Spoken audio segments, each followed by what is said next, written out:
Rikthehemi sërish në transmetim drejt për drejt, do vazhdojmë të flasim për zhvillimet më të fundit politike. Pasu si thamë edhe në fillim të emisionit, drejtësia është ndoshta duke prodhuar më shumë politik se sa edhe vetë kuvendi i Shqipërisë. Dy nga njerëzit më të rëndësishëm që e kishin projektuar njëri pas tjetrit veten si numri 2 të Partisë Socialiste, si pasues Edi Ramës, kanë probleme me drejtësinë. Kryetari aktual i bashkisë, Edi Rama, i cili ndolet te 313. Erion Veliaj. Jo, foli stup koshienca. Erion Veliaj, do numri 2 pasuesi i Erion Veliajt, i Edi Ramës, dhe zëvendës kryeministja Belinda Balluku, e cila ka një kërkesë nga SPAK-u për të hequr imunitetin e saj. Të dy këto personazhe duket se kanë ndërtuar taktikën e mbrojtjes në gjykatën kushtetuese. Sot është shqyrtuar të dyja kërkesat e tyre, si e Ballukut, edhe e Veliajt, janë duke u shqyrtuar në gjykatën kushtetuese. Regjia, ju lutem lidhni me Kreshnikun. Kreshnik, përse po përqendrohet betejë juridike e këtyre dy personazheve në kushtetuese? Mendoj që janë dy arsye të ndryshme, rasti Veliajt me rastin e Ballukut. Mendoj që Erion Velia është i orientuar për ta çuar çështjen e tij në Gjykatën Evropiane të Drejtave të Njerëzit, e cila ka si parakusht për të marrë në shqyrtim çështjen konsumimin e të gjitha shkallëve dhe trajtimit të çështjeve në gjykatat shqiptare. Pra që do të thotë, pa kaluar edhe në gjykatë kushtetuese, Erion Velia nuk mund t'i adresohet gjykatës Evropiane të Drejtave të Njerëzit dhe do të thoja edhe për efekt procedural, për efekt të konsumimit të kësaj faze procedimi, Erion Velia e ka kryer këtë. Mendoj që pjesa e cila kishte ngjashmëri e çështjes Erion Velis me çështjen e Belinda Ballukut është shqyrtimi i parë nga gjykata kushtetuese i shkarkimit që u bë nga qeveria i kryetarit bashkisë, ku gjykata kushtetuese në një farë mënyrë konstatoi një shkelje të kushtetutës dhe ligjit dhe evidentoi përplasjen e dy pushteteve, për pushtetit të qendror me të zgjedhurin e pushtetit lokal dhe konsideroi të paligjshëm shkarkimin. Po thuajse në mënyrë të ngjashme, kemi përsëri një rast veçantë për drejtësinë shqiptare, rast i cili në 35 vite ose të paktën në 3 dekada në cilët është hartuar kodi i procedurës penale dhe Kushtetuta e Republikës Shqipërisë, nuk kemi pasur një rast ku prokuroria dhe me kërkesë gjykatës dhe më pas gjykata ta aprovoi pezullimin nga detyrat të një ministri, pavarësisht se njëkohësisht është dhe deputet dhe gëzon imunitetin e deputetit. Në çdo lloj rasti, çdo lloj qeverie që t'ishte, nëse gjykata do ta pezullonte nga detyra ministrin, do ta çonte për interpretim në gjykatë kushtetuese, do të ankohej për faktin se vetë këta ligjvënës kanë lënë hapësira në legjislacion. Fakti që ligji parashikon që ministri gëzon të njëjtin imunitet si deputeti, do të thotë imunitet, do të thotë mbrojtje nga ligji. Pa barazi nga ligji është imuniteti, që do të thotë një ministër që ka imunitetin si deputeti nuk gjykohet njësoj si qytetarët e tjerë. Pra, ka një antiplumb nga ligji. Dhe se deri ku shkojnë kufit e mbrojtjes nga ligji dhe nga procedura për ministrin, këtë duhet ta caktoj gjykata. Pra, nuk mund të themi sot nëse kemi një vendim të drejtë apo të padrejtë të GKO-s për sa i përket ndonjë Ballukut. Te këta dy personazhe, a ka qenë i njëjtë qëndrimi i institucionit të akuzës, SPAK-ut, por kryesisht i shumicës qeverisë, i Ramës, a ka qenë i njëjtë si për Veliajin ashtu dhe për Ballukun? I Ramës apo i prokurorisë? Cili qëndrim? I të dyjave. Donë si prokuroria. Edhe Rama Jo, s'ka qenë i njëjtë. A kanë qenë donë me të njëjtin standard? Mendoj që Juridik nuk në kanë rastin qenë e Spakut dhe politik në rastin e Ramës. Nuk ka qenë i njëjti standard dhe po e them shumë thjesht. Ndonë se kemi të bëjmë me dy vepra penale të ndryshme. Belinda Balluku nuk akuzohet për korrupsion, por për pabarazi në tendera. Ndërsa Erion Velia akuzohet për fshehje të pasurisë, korrupsion pasiv dhe pastrim produkteve të veprës penale. Pra kemi 3 vepra që lidhen drejt për drejt me korrupsionin.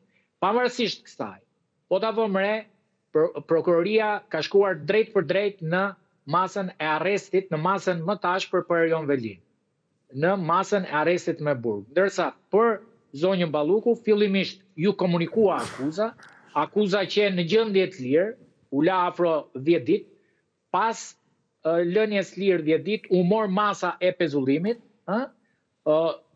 duke qenë se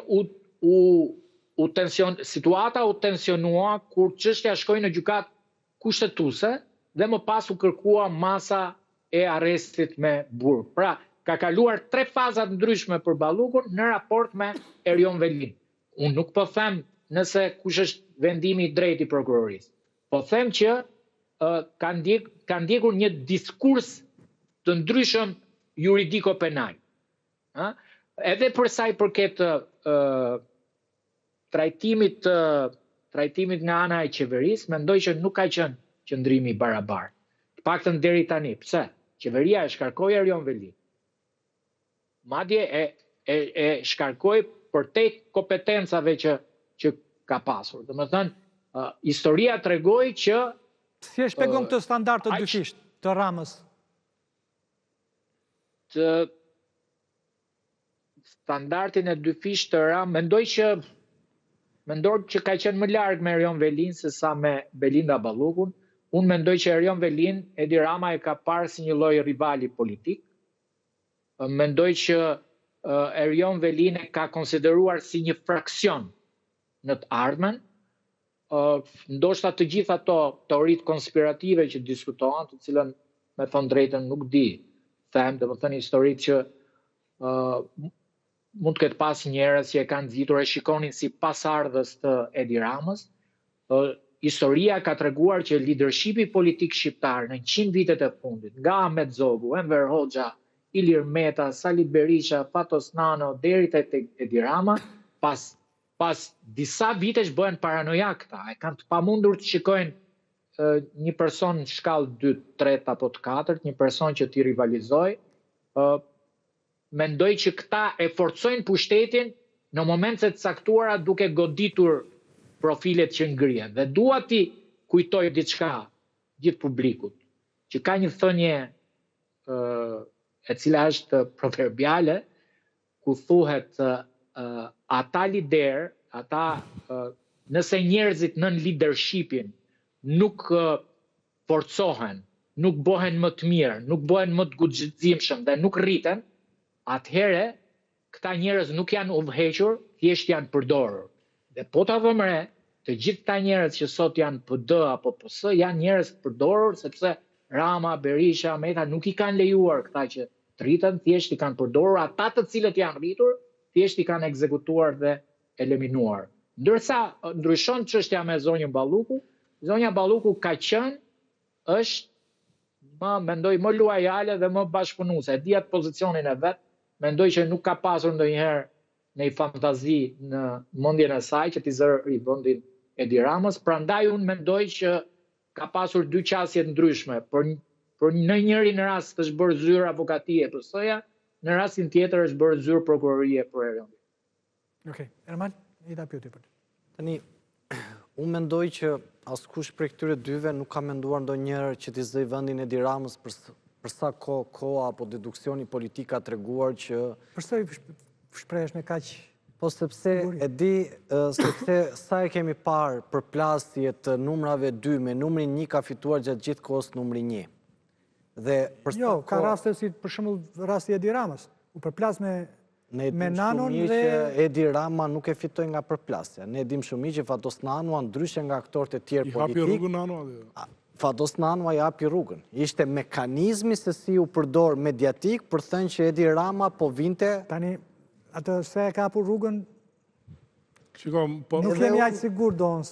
Më le vetëm pak Shko, nuk do të flas me 100% siguri, se tani ju keni shumë eksperiencë se mua. Mbajmë të lutem, vetëm një element. Po ta shikoni në fazën e parë, kur Edi Rama vuri kandidaturën për kryetari i Partisë Socialiste, atëre, u krijua një polemikë, ne mbajmë mend që Edi Rama nuk bënte dot takim me socialistët. Dhe ofendonin pa masë. Po, dhe në momentin që në ditën e parë të kongresit, kur u paraqiten ato atje ishin kundër Edit, kur Nano foli për Edin, atëherë ndryshoi gjithë situata dhe Edi Rama e ka marrë në tavolinë me okejin e Fatos Nanës Partinë Socialiste. Ja ka dhënë ai Partinë Socialiste. Jo se ja mori Edi Rama. Je sigurt të ty po të pyes? Shiko, unë jam i sigurt që Edi Rama nuk e fitoi Partinë Socialiste, nuk e fitonte dot, sepse Fatos Nano asaj kohë ishte idhull. Dhe në atë mënyrë unë e shikoj se... Ndërkohë ishte edhe një... Rama atëre ishte edhe ylli në ngjitje. Nuk ishte në ngjitje, ai ishte kryetari i bashkisë. Dhe po ta shikosh atëre krijuan një përplasje me Metën dhe ai filloi pa fuqinë politike në momente të caktuara. Edi nuk është bërë Nanos ja shfaqin ja sigurisht që liberalizëm. Diplomat Edi Rama. Sigurisht që tolerancë, pa fuqia vërtet ka tolerancën si efekt. Por nuk është tolerancë në vetë, pa fuqia. Unë e shikoj të kjo pikë. Agresiviteti që u krijua atëre dhe dualizmi mes Metës dhe Nanos dhe Edi Rama u bë pjesë e grupit të Ilir Metës me Koço Kokdhimën e tjerë, bashkë me bekimin e Berishës, që nga 2005 kemi në këtë që ka po ndodhë thëni. është i bekimit të dyve, është marrëveshje të dyve. Berisha 2008 ka qenë. Jo, 2005 kur parat se të merrte pushtetin. Atëherë është përcaktuar kjo lloj situate që merren ju dhe mbani sa doni, dhe kështu është po vetë situata. E mban mend situatën që i thoshte ai Bresti Robert Çumçakizi e tjera që e degeneruan fare Nanon. Dhe Nanua prap kishte një mbështetje të madhe në bazë, se socialistët donin Nanon, dhe kur erdhim e gjithë situata e kongresit, ne e pam vetë që ditën e parë shkëlqeu Nano, ditën e dytë e la Nano, unë dua kryetar këtë, tha. Dhe mbaroi situata. Mos kthehemi në aktualitet. Tani si jurist do të dalte pjesa atë që tha Ermani. Do të dalte pjesa që tha Ermani, prandaj edhe i ndërpreva unë të kërkoj ndjesë Ermani. Nuk ka problem ose unë jam tolerant, ka si problem. Shiko, ti ke lindur tolerant, jo tolerancë Nano. Ke lindur me thritje, shiko, ti dhe miku këtu në krah keni lindur me ulërimat e Berishës dhe me ato vazhdoni të jeni rritur në këtë pjesë. Ka pasur politika polarizma të Disa po thej që kryetarin PS-s ja ka zgjidh prap Berisha. Shiko, jo, e ka qenë një marrëveshje. Kthehemi tek kushtetuesja. Kthehemi tek kushtetuesja te tema. Ajo që unë mendoj tashmë, Spaku i ka hyrë në zemër të kryeministrisë Edi Ramës. Qoftë me Belinda Ballukun, qoftë me Akshin. Kështu që në çdo mekanizëm apo çdo metodologji që po përdor Edi Rama, duket haptazi që ai ka synim ta mbrojë zonjën Balluku me imunitet. Por në këtë momente, në sytë e mi, me ato se çfarë ka ndodhur politikisht, pavarësisht se sa ka tentuar Edi Rama të mbrojë bashkëpunëtorët e vet, e ka pasur të pamundur. Ne duhet kuptojmë që në qoftë se Edi Rama do të mbrojë me mandatet, patën në atë informacion që ka mund, pretendohet që Edi Rama do përdori 83 mandate për mos të lënë imunitetin e zonjës Balluku dhe për ta mbrojtur atë, aty do të shohim që Partia Socialiste apo dhe vetë qeveria e Zotit Rama do të hyjë në një krizë akoma më të thellë, qoftë morale dhe qoftë politike, sepse do t'i bjerë dhe maska Zotit Rama, i cili pretendonte se ky ishte njeriu i cili kishte krijuar Spakun, i kishte dhënë mbështetje madhore, dhe më pas ky në asnjë moment kur secili kishte përgjegjësitë ligjore përballeshe vet, tashmë Zoti Rama po tregon që ky nuk është ai njeriu i cili ka krijuar Spakun, por është një njeri i cili do të mbrojë bashkëpunëtorët e vet për atë se çfarë ata kanë krijuar bashkë. Ajo që unë mendoj që do të ketë një krizë më të fortë diplomatike, duke qenë se SPAK është e krijuar nga Shtetet e Bashkuara të Amerikës, Britania dhe Bashkimi Evropian. Ku SPAK-u? Mos. Avokat. Të rim tek aspekti juridik dhe të merrem me precedentët e gjykatës kushtetuese, të vendimeve që ka dhënë së fundi, vendimet kryesisht të gjykatave shqiptare kanë qenë ose në favor të qeverisë, ose në favor të SPAK-ut. Po kryesisht të gjykatës të posaçme kanë qenë pothuajse të gjitha në favor të SPAK-ut. Pothuajse të gjitha në favor të SPAK-ut. Po, pjesërisht. Shikoj. Tani në gjykata kushtetuese si ka precedente nga anon, është tërësisht e pavarur? Gjykata kushtetuese, për mendimin tim, duhet të shikoj dhe të respektoj kushtetutën. Sepse ajo për të cilën e folëm, këtë radhë, të cilën pam atë seancën plenare, më bëri përshtypje dhe prezenca e strukturës posaçme në seancë plenare, ashtu si që nuk ishte dhe gjykata e cilë kanë nxjerrë vendimin. Dhe pjesa e dhënjes të mendimit në gjykatën kushtetuese, mendoj që nuk duhet ishte pjesë apo palë strukturë posaçme apo gjykata, sepse Edi Rama nuk pa diti SPAK-un, nuk u ankua për SPAK-un, nuk u ankua për vendimi, por i kërkoi mendim gjykatës kushtetuese. Dhe kur ka mendim të gjykata kushtetuese, nuk ka palë. Dhe këtu u bë një gabim, mund t'i kërkonte gjykata kushtetuese opinion nga presidenti, nga strukturat i jepnin parashtrimet vetë, por ajo do i marë në një seancë pa palët, pa atë... Jam bind se argumentat që ka paraqitur mbrojtja e Veliajt në kushtetuese për ty? Shikom, në qoftë se i kthehemi në kohë të pjesa e shkarkimit të zotit Veliaj, kishim 3 elementë. Tani shkarkimi është tjetër gjë. Ja, një sekundë. U e zaurua. Tani jemi duke folur për masën e sigurisë. Për masën e sigurisë? Po. Aty do të dalë, dhe të kjo. Përsa i përket ta nisi nga masa e sigurisë, mënyra se si është arrestuar Erion Veliaj është gabim. E para njërë që ajo arrestua në zyrën e qytetarëve të Tiranës. E para. E dyta, në qoftë se me të vërtet a i përbënte një element të rënd që të cënonte atë pjesë për të cilën u fol, unë gjeni një mas tjetër. Iku kjo. Pjesa tjetër është që gjykata kushtetuese e ka parë shkarkimin e Erion Veliajt jo legjitim dhe masa e sigurisë e cila është dhënë për Erion Veliajin do t'jetë po kjo gjykat, duke qenë se e ktheu në detyrë, kjo gjykat do ta quajë të paligjshëm arrestimin. Dhe unë këtë pres që do dali në këtë pikë dhe në këtë konkluzion. Sepse, po ta shikosh me imtësi dhe ligjin, thuhet që në paragrafin e 3, përveç atyre që zgjidhen në formë elektorale, Erion Veliaj si është zgjedhur? A u zgjedhur me votë plebiscitare të qytetarëve të Tiranës dhe mos gëzoi imunitet? Po kjo s'është licencë për të shkelur ligjin. Një sekundë. Dhe nuk është... Edhe njërë, nuk po flasim çfarë ka bërë Erion Veliaj. Pa prekshmëri. Sepse Erion Veliaj në këto kushte që është, për mendimin tim e ka fituar betejën. E ka quar gjithë pjesën e polemikës tashmë që arriti të godasi një nga personazhet e akuzës ta çojë të shfuqizoj me pavlefshmëri absolute të dekretimit të një prokurori. Po ta shikosh me imtësi dhe gjërat të cilat do të dalin në vazhdim, do të shikosh gjëra të reja të cilat nuk i ke parë më parë. Dhe unë e shikoj që kjo pikë e gjykatës kushtetuese këtë radhë do të bazohet te pjesa ka qenë i ligjshëm apo jo arrestimi Erion Veliajt, kanë qenë ato prova apo jo bindse. Avokat, të lutem, më shpjegoj një gjë nga procesi i Veliajt, të cilin ju besoj e keni ndjekur. Patjetër, një pjesë. Dhe ajo kur po të gjykohet në gjykatën e krimeve të rënda, unë shikoj një gjë që unë nuk e kuptoj. Del avokati nga seanca dhe thot që unë kam dhënë dorëheqje. Ta themon atë? Dhe ndërkohë del gjykata cakton një avokat kryesisht. Një avokat kryesisht, atë Trëndafillova, si e ka ajo? Një grua, një zonjë që më mirë, zonjë ndëruar. Po, që ja dhanë dhe Berishë. Është avokat kryesisht e lista e avokatëve që përcakton dhoma e avokatisë atë. Ky avokati që ka është apo s'është? Ja ta shpjegoj unë këtë pikë. Ta shpjegoj unë këtë. Po.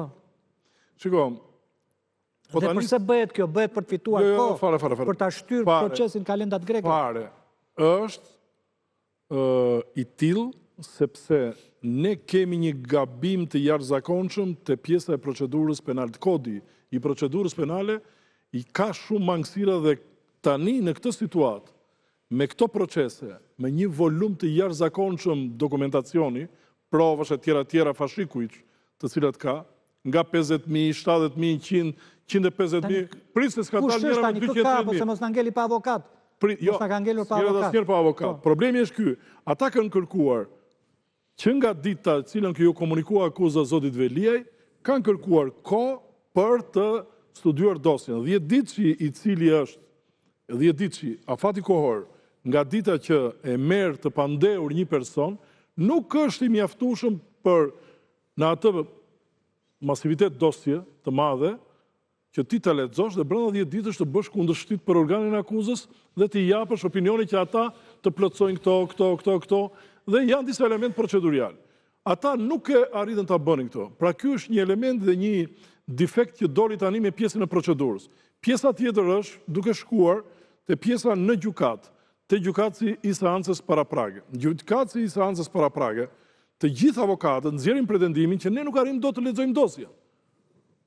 Tani kjo Trëndafillova lexon më shpejt. Nuk lexon fare, një sekond. Po ta shikosh, edhe ajo. Kush është tani donë? Si është ai që kishte apo kjo që i ka dhënë gjykata? Edhe një herë, avokatët janë ata të zgjedhur, por për mos të humbur procesi dhe seanca, avokati, kushdo lloj avokati tjetër, duhet japi relatimin për sa i përket fashikullit dhe të ngrej pretendime mbi dosjen. Erion Veliaj kërkoi dhe përjashtimin e saj. Doli vet, iku avokati, etj. Ka një ngërç pjesa e procedurës. Kemi defektet jashtëzakonshme me procedurën. Nuk lexohen dot materialet më vonë. Qartë. Pyesim një juristin tjetër. Kreshnika, një ta pyetje për ty. Po, dhe një herë të lutem pyetjen. Pyetja është çfarë po ndodh me mbrojtjen e Veliajt? Kemi një avokat që ka dhënë dorëheqjen, por merr pjesë në seancë. Kemi një avokate tjetër që ja ka dhënë gjykata dhe seancat shtyhen. Kush është avokati i Veliaj don? Si parashikon ligji? Çfarë ndodh? Unë mendoj që vetë Erion Velia ka zgjedhur një strategji për sa i përket mbrojtjes, që në fillimin e vet ai ka caktuar një grup juristësh, të cilët burojnë nga bashkëpunëtorët e tij, nga këshilltarët e tij dhe juristët që ka pasur pranë gjatë të kohës që ishte kryetar bashkie, dhe ka zgjedhur një strategji që të ketë mbrojtje të veçantë edhe në shkallë të ndryshme të gjykimit, por edhe në gjykatën europiane të drejtave të njerëzit. Mendoj që strategjia e mbrojtjes në një farë mënyre i ka funksionuar. Fakti që pjesërisht në gjykatë kushtetuese ai pati suksesin e parë dhe shpreson të ketë suksesin e dytë, tregon që ka përzgjedhur një strategji ndryshe nga ajo që bëri në gjykatën në GKKO, ku konsiston kjo strategji e re? Shkallën e parë. Shiko, po ta vëmë re. Muaji i parë i hetimit dhe i arrestimit të Erion Velis ishte një konfrontim i drejt për drejt me prokurorinë. Pra mediatik, juridik, politik, shkonin avokat huaj në gjykat, nuk i lejonin të hynin, i kërkonin licencë, seancë me dyert mbyllura, s'lejohet ky, s'lejohet ai, pastaj deklaroheshin, dilnin përgjime, etj. Kur shkojnë në gjykatën e apelit, mendoj që pati tërësisht më pas një strategji tjetër, më pas në gjykatën e lartë dhe në gjykatën kushtetuese. Mendoj që ka pasur një lloj reflektimi, sepse dhe mendoj që juridikisht ata që ja kanë sugjeruar kanë ndikuar pozitivisht, sepse po t'i vëmë re të gjitha analizat konkludojnë në faktin që nëse nuk do të kishte ndodhur ajo përplasja në muajin e parë të arrestimit mes Erion Velis, mbrojtjes, medias dhe prokurorëve, Mendoj që edhe masa e sigurimit do të ishte ndryshuar. Mendoj që do kishte qenë arrest shtëpie nëse nuk do kishin dalë ato përgjimet telefonike. Donse jam pak skeptik se çfarë kanë nxjerrë përgjime telefonike, nuk jam shumë i sigurt dhe si kam kushtuar dhe atë kohën për të lexuar gjithë bisedat që ai ka bërë në telefon nga burgu me persona të ndryshëm, por mendoj që taktikisht dhe juridikisht ishte e gabuar përplasja e drejt për drejt me prokurorin.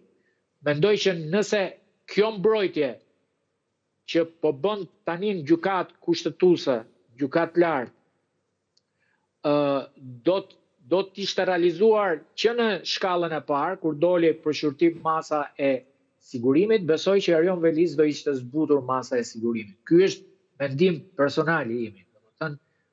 Dhe me sa dim dhe informacionet kanë qenë që gjyqtarët kanë qenë disi të dyzuar në dhënien e vendimit tyre, sepse masa e sigurimit të arrest me burg është masa më e ashpër, e cila duhet merret me persona me rrezikshmëri shoqërore të lartë. Ndërkohë që Erion Velia ka qenë disa herë jashtë Shqipërisë, ishte kthyer, kishte shkuar, ishte marrë në pyetje, nuk ishte i fshehur hetimit, nuk ishte tentuar të arratisej dhe mund të justifikohej edhe një mask më e lehtë dënimi, më e lehtë sigurimi, siç është arresti shtëpiak apo detyrimi për paraqitje. Aulon? Më thënë drejtën, janë çështje totalisht të ndryshme. Unë mendoj që në rastin e zonjës Balluku po pengohet drejtësia që të vazhdojë në hullinë e saj, po përdoret gjykata kushtetuese si një artific në gjykimin tim në raport me çështjen që ka ajo dhe korrupsionin që absolutisht është ulë këmbkryq nga të gjitha çështjet që i kanë dalë. Imagjino ato që janë në hetim dhe nuk i dim neve akoma, sepse sipas informacioneve që kam unë, ka një sër çështjesh tjera të cilat nuk janë bërë publike nga Spaku, që zonja është me tjetër. Gjitha tendrat që kanë nxjerrë, që nga ANTA, Agjencia Ndërkombëtare e Trafikut Ajror, që ka qenë atje, deri te Ministria me që i kanë marrë gjithë CV-n. Patjetër, pa diskutim që po. Prandaj, unë mendoj që teknika e komunikimit që përdori Spaku fillimisht duke na thënë që shiko se bëhet fjalë vetëm për supervizionin, fillun debatet e para pse për 2 milion euro do shkoj kjo etj. Pastaj u hodh në treg 50 milion euro çështja tunelit, pastaj doli loti i parë, dolën lotët vu pastaj të Tiranës etj. Që ke mirë me humori sot. Po, kjo është fakt. Edhe, shiko, në gjykimin tim, kjo gjykat kushtetuese nuk ka integritet për me gjyku çështje të tilla. Gjykata më e lartë në vend? Është gjykata më e lartë vetë, por është gjykata më e dobët për mendimin tim në raport me gjykatën kushtetuese tjetër. Unë gjykoj që ne kemi pas gjykatë kushtetuese më të mirë se kjo. Magjistrat, mendimi im. Pra, ne kemi pas gjykatë më të mirë se kjo dhe reformës së drejtësisë. Nëse këta do dalin, do thonë që do pyesim Venecian, unë mendoj që duhet ripa edhe herë vendet e punës, se këta më duket se kemi fut në punë, edhe japim rrogat larta që të marrin vendime të vështira. Ndërkohë Venecia është nga ato 66 organe ndërkombëtare që nga të cilat ka dalë Shtetet e Bashkuara të Amerikës. Unë kam gjuhë që këta duhen me kalu topin atje. Në rast se këta nuk vendosin për legitimitetin e zgjedhjeve 2019, siç na thanë do pyesin Venecian, por Olta Xhaxh kanë thënë do pyesin Venecian. Për këtë, do na thonë do pyesin Venecian, më mirë shkojnë të mytët Venecia, shkoj gjykata kushtetuese të mytët Venecia atje, të ato kanalet e Venecia, s'ka kuptim tani. Domethënë, ti marrësh, ti vendosësh aty, ti japësh në dorë marrëveshjet ndërkombëtare që bën Shqipëria, nesër do ndajnë detin me Greqinë. Këta do ta gjykojnë detin shqiptar? Kufit detar, këta do i gjykojnë. Apo do pyesin Venecian dhe për atë. Ose të pyesin Athinën, po ashtu, ta pyesin dhe t'japin një, po tani është për mua është qesharake domethënë. Individualitetet që kishte gjykata e vjetër kushtetuese janë shumë herë më lartë se kjo lloj gjykate. Pavarësisht se për zotin Veliaj për mendimin tim kanë vendosur në mënyrë drejtë në raport me të qenurit në krye. Por s'kan asnjë lloj. Që anulluan zgjedhjet e parakoshme tjera. Gjykata kushtetuese dhe gjykata e lartë janë gjykat ligji. Avokat, ju kam gjuhë me vëmendje me thënë drejtën. Po tani jo, nëse ke ndërhyrje okay, po ju kam gjuhë 30 minuta dhe s'kam fol fare se ta them dhe unë i mendim domethënë raport. Në më dy pse një? Jo më jo një. E ka me muaj tani, pse ndërprovon. Vazhdo, Ole, po. Pra, mendoj që nuk e vendosur gjykata kushtetuese tani për fajsinë Erion Velisë, që t'jemi të qartë. Erion Velia i akuzohet që t'ja u bëjmë qartë publikut për 13... Vendos gjykohet në gjendje të lirë apo në arrest me burg? Erion Velia i sot është në burg sepse ka 13 akuza, që minimalisht një akuzë dënohet me 15 vjetë. Nga ato, që kam lexuar aty. Pra ka 13. I është dhe një sepse ka mbajtë sendet palishme në burg, që nuk lejon. Tani unë kam i qi konflikt interesi, po për t'i dhënë Çezarit atë që i tako Çezarit, thashë gjykatë. Që në proces. Po më kam pas gjyq sot me te, për me sqarua Pierre Hakim burg, ka ofru shërbime seksuale ambasadorëve, është qunë mami dhe a ka abuzu me fondet e shoqërisë civile. Këto të 4 kemi marrë sot në gjykatë. është zhvilluar seanca? Po, është zhvilluar dhe janë shqyrtu gjysma provave, do më thënë... Por pa prezencë? Po, kishte sjell avokatin. Kështu që... Ju e keni pa ditur, apo... Jo, më ka pa dit a i mu, se unë me të drejtën, unë nuk e di ku e ka gjetë kohën për me u marrë me mu. Nuk ja zgjidh do të hallin që ka. Dhe ajo që doja të thoja është që ky është hedhur në ekspansion me të gjithë kundërshtarët që ka, kundërshtarët real po flas. Jo me mu personalisht, po do sqarohet, do dalë edhe vërteta ime, por padia që bëri ndaj Olz Dados, besojë në shumë e qartë se si Zoti Veliaj funksionon në raport me të gjithë ata që ai mendon që i kanë bërë pabesi. I ka bërë padi ku i thot nuk e mbarua shkollën e magjistraturës dhe Kreshniku e ka firmosur. Kreshnik, ti e ke firmosur? Qa viti? Zotin Dado për prokuror? Jo. S'ka lidhe me... është këshilli prokurorisë? Jo. Ka qenë kolegje. Nuk kalonte në kolegje.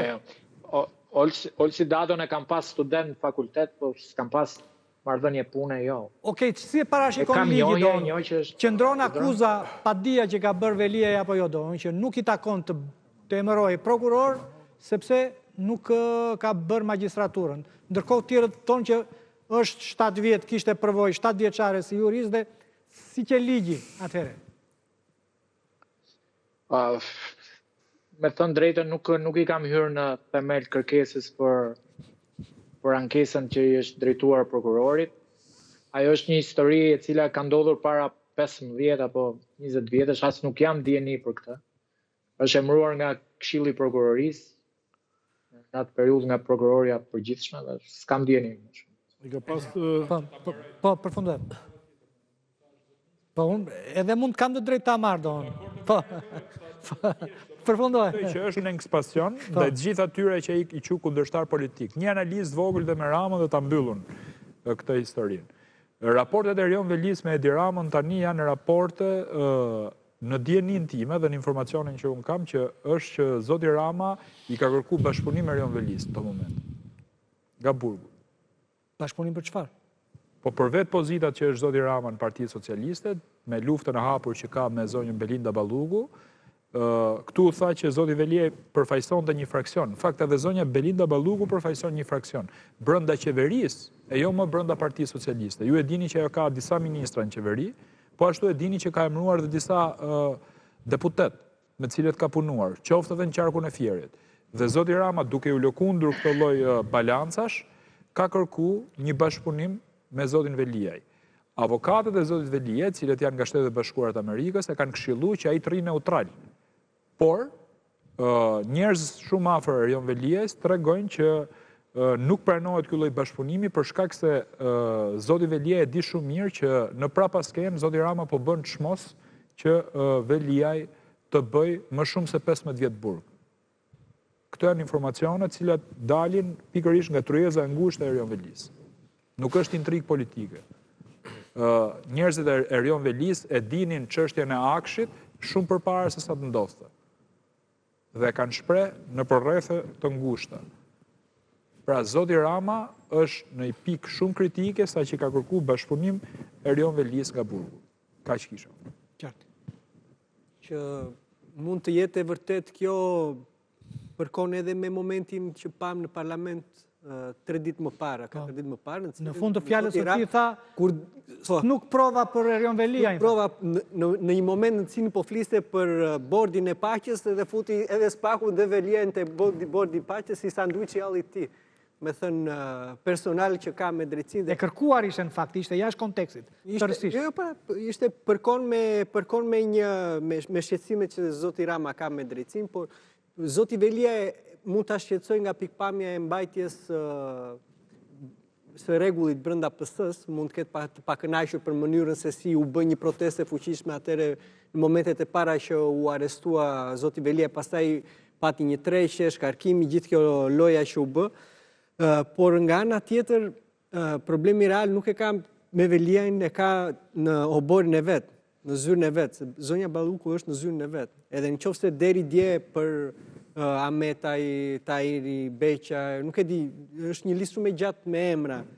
Thoshte ka ngrënë kumbulla e dardhë pas shpine, aty nuk bëhet më fjalë për shpinën e zoti Ramën, është shtëpia e zoti Ramën, shtëpia në cilën teorikisht ne kemi paguar të shkojë dhe të bëjë detyrat e tij si kryeministër, dhe në atë shtëpi vidhet, ka shpërdorim detyra, hyn kush nuk hyn, nga njerëz sanksionuar nga Shtetet e Bashkuara të Amerikës sipas parave të krimit të organizuar e kështu me radhë. Kështu që me zonjën Balluku është duke ka përcyer caqe shumë të mëdha, sidomos ka shi drejtësisë dhe në një kontekst politik që është shumë delikat për këtë.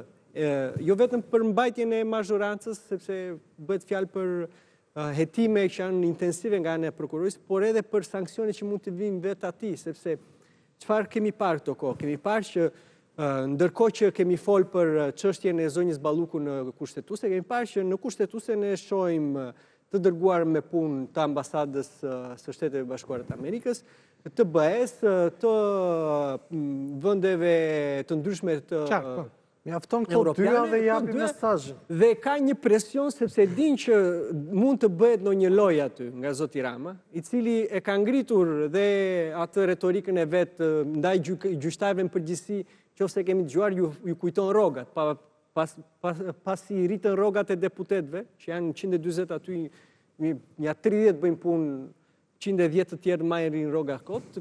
U kërkojnë llogari për rrogat e këtyre personave që në kushtet e një reforme që ka performuar mirë në majat e dhënies drejtësisë për sa i përket krimit të organizuar dhe korrupsionit, po na kthejnë lekne. Dhe ky bën u mat lekët që marrin gjykatësit dhe prokurorët. Pra, është në një ngëç shumë të madh. Dhe sanksionet që mund vinë e kam edhe në rafshin e Bashkimit Evropian, pse? Sepse kapitujt 23 dhe 24 janë shumë të rëndësishëm për shtetin e së drejtës. Qofse zoti Rama futet në këtë përballje me drejtësinë për të mbrojtur zonjën Balluku, siç duke mbathët, Ti si e parashikon vendimin e gjykatës kushtetuese, po ndërkohë paralel kemi dhe fati i zonjës Balluku është i shkruar.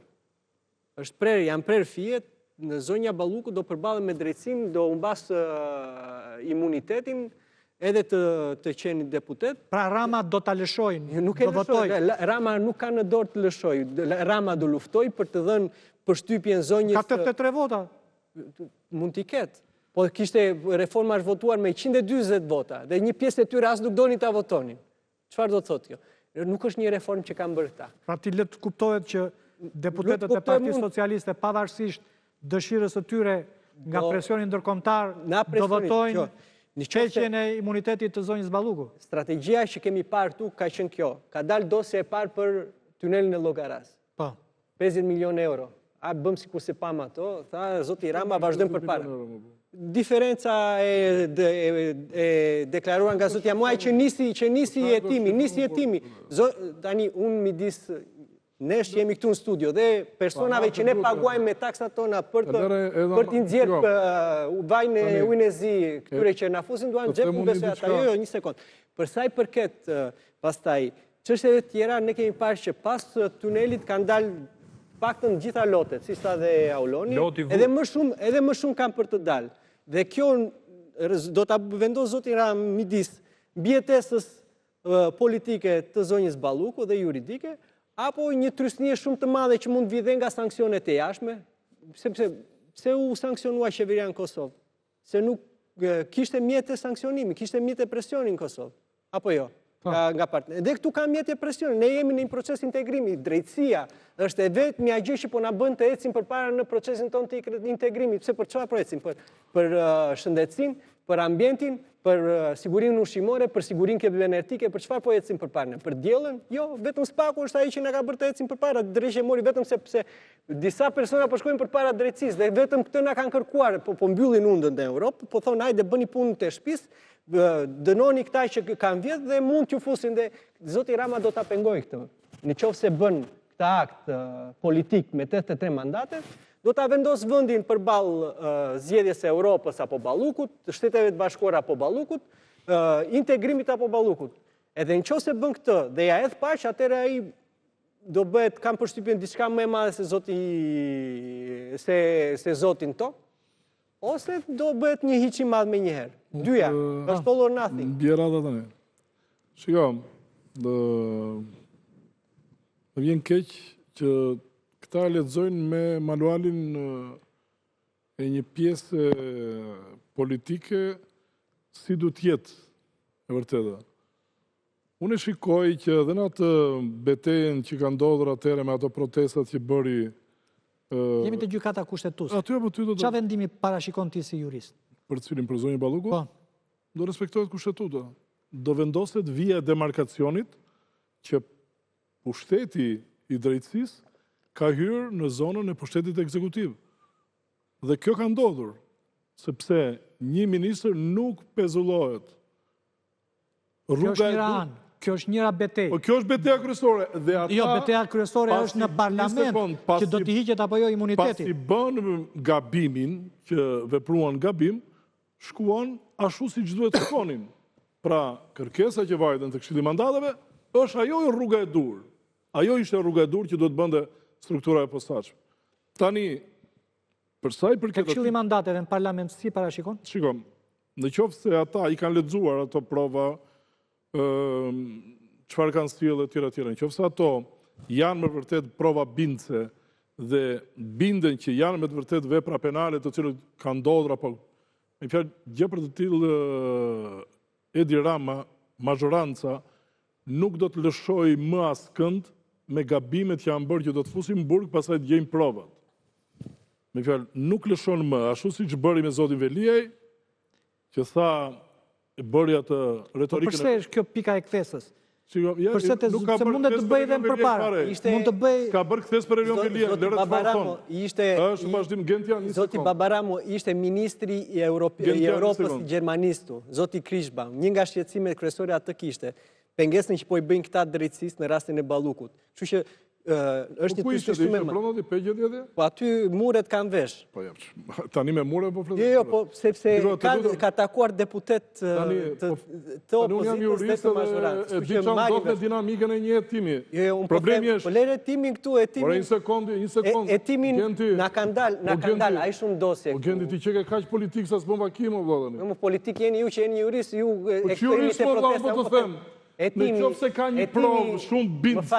Një sekundë, jo më se s'lë. Etimi ata kanë thuar në gjykatë, gjykata i ka aprovuar. Ju këtu jeni thjesht një nga juristët që nga mira juristë ka vendi. Ne kemi paguajmë atë gjykatë, ajo gjykatë ka dhënë një vendim, gjykata GKK-ja.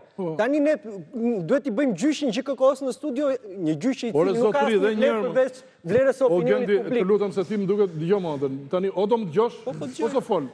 Problemi jemi në këtë pikë më. Dhe njërë, prapë që të sqarohemi. Kur ka dalë vendimi i gjykatës i pezullimit,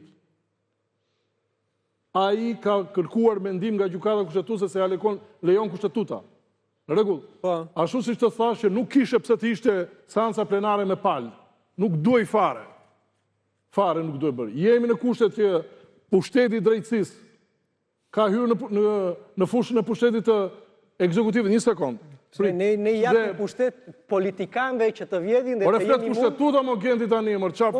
Ne po diskutojmë Ballukun. Ore, nuk po diskutojmë Ballukun, po diskutojmë pjesën e pushteteve. Një sekundë, këtu jemi për pushtetet, nuk jemi për zonjën Balluku. Problemi, një sekundë. Edhe njërë, këtu flasim për precedentin, nuk flasim për ato. Zonja Balluku ka mandatin e imunitetit si deputete, ato nuk e ka preku njëri dhe tani. Rruga e dur që duhet ndiqte struktura e posaçme, kemi qenë në emision me zotin Babaramo, ka qenë vetëm ajo që bëri, apo jo? Kjo rruga e dytë, ka qenë rruga që duhet të bënde. Duhet kërkonte atje, sepse kemi një baras pesh të ministrit që e ka veshur me imunitet edhe kur s'është deputet, që ka të njëjtin imunitet si deputeti. Ka përshtypjen që ndryshe nga rasti Ametaj, kanë dashur të veprojnë ndryshe. Po nuk dua të merrem i pari i zonë Gendi mos po dil nga linja. Dhe kjo tjetra. Gendi mos dil nga linja. Kur jemi te Këshilli i mandateve, ato prova që kanë vajt atje me 15.000 flet, ato 15.000 flet, antarët e Këshillit mandateve kanë për detyrë t'i lexojnë, apo 10.000, 5.000, apo me një relacion, kanë për detyrë t'i lexojnë dhe të shikojnë këto prova që ka sjell struktura e posaçme këtu janë me të vërtet bindse që ne mund të ndonjë. Nuk janë gjykat ata s'kanë të drejtë. Gjykat mo. Ai peshon elementin kyç të lëshon solucion. Politikan ka dy përplasje. Përplasja ligjore që thot avokati dhe përplasja politike. Tek mandate do të jetë përplasja politike, sepse ne e dim shumë mirë. Te votimi në parlament. Po, tek votimi në parlament. Dërsa tek Këshilli mandate kemi analizën juridike. Po, nuk pak rëndësi ka, politikanë janë dhe ata, parti politike përfaqësojnë aty. Tani aty s'ka. Do jetë hapur në seancë. Mund të jetë hapur, mund ta shikojmë gjithë. Ata janë individ me kostum politik të cilët votojnë. Për sa kohë avokat, 140 veta, edhe kanë qenë dhe me pranga, kur kanë vajtur, kanë votuar. E kaluam këtë në një fushë tjetër. Por në një fushë, po këtu është thelbi. Në thelbi i kësaj do të shkojnë në një përplasje politike, sepse SPA kur është votuar si mekanizëm për të goditur këtë klasë politike e cila është cimentuar me një strukturë të grupeve kriminale dhe grupeve ekonomike. Dhe për të nxjerrë të mekanizëm, tani do të ketë edhe po të mund disa pasoja cilat mbase nga ana ligjore nuk do të jenë perfekte. Por sa herë ka... Reforma në drejtësi ka dhënë problematika dhe defektet e veta. Nuk ka zërësi e kam votuar me 120. Ata deputete kam votuar vetë. Po flet politikisht. Më lërë mua të flasë teknikisht. Po nuk flasë teknikisht, nuk jam jurist. Unë po të flasë si e dekriptoj. Dekriptimi është i tillë. 120 deputet e votuan. Ata kanë ekspert, kanë jurista, mund të konsultojnë. Fakti që nuk mundet, fakti që ata vajtën dhe e votuan me një këmbat, tani do të përballen me pasoja. Dhe tani ata nuk mund të rikuperojnë asgjë. Tani të themi diçka. Atëherë. Kjo reformë të cilët këta votuan, ku shtetutën që ndryshuan, ka dhënë problematika. Nuk përbën... Si s'përbën, mo? Po nuk përbën, mo. Po pikërisht jemi këtu... Po shko kërkoja Ramës Berishës, mos e kërkoste, ata e kanë dorë. Tani prit, më letë mbaroj. Tani që erdi Veza këtej... Një sekundë, fillojnë të shihim problematika. Veza ndej. Po lera tani më të tregon. Po lera më të tregon Veza, nuk ka vezë këtu vlla. 6 vite nga implementimi që nuk po bëjnë gjyqe të Metës, të Berishës, të Veliet, e di pse s'po bëjnë. Sepse është pjesa e procedurës penale, që ju se kuptoni. Është pjesa e procedurës penale. Një person, po pikërisht, lera politikën këtu, po flas për politikë. Po thelbësisht politike kjo. Po pikërisht pra. Është thelbësisht politike ti thua hiçe. Po zgjatohen proceset, sepse kemi mangëstira të kodit të procedurës penale. Dhe nuk është në as e gjyqësori, as e i pandeuri që kanë marrë atje, por ligji në tërë botën parashikon që një i pandeur të ketë një kompjuter dhe të bëj parashtrimet e veta, mendimin e vetë. Në rregull. Avokat, këto janë çështje teknike, janë çështje procedurale. Ai duhet të lexojë gjithë dosjen. Kur është votuar, ky është fakt. Një sekond. Tani ti më thua te fakti ne ti më thua. Ore, për të gjitha rastet ka dhënë probleme. Po për të gjitha rastet vetë kanë votuar, kanë qenë aty. Po si më thua më shumë me filles. Kanë qenë kundër. Vetëm Gjaliegi. Po them se unë po them se ti mbron apo jo, po them. Ore, po ti e di opinionin tim, vëlla. Po e di shumë mirë më avokat, por thelbi është që ata vetë e kam votuar. Që mos i përsërisim. E mbyllëm. Tani, unë mendoj këtë gjë. Kur një pushtet shkel ligji, nuk quhet më qeveri, quhet mafia.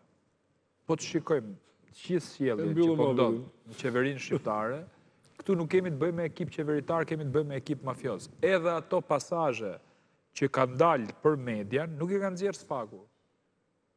Është informacion. I kanë nxjerrë vetë Belinda Balluku për me godit njerëzit që i kanë dalë nga radhët. Pra ne duhet merremi me elefantin që është në zonë.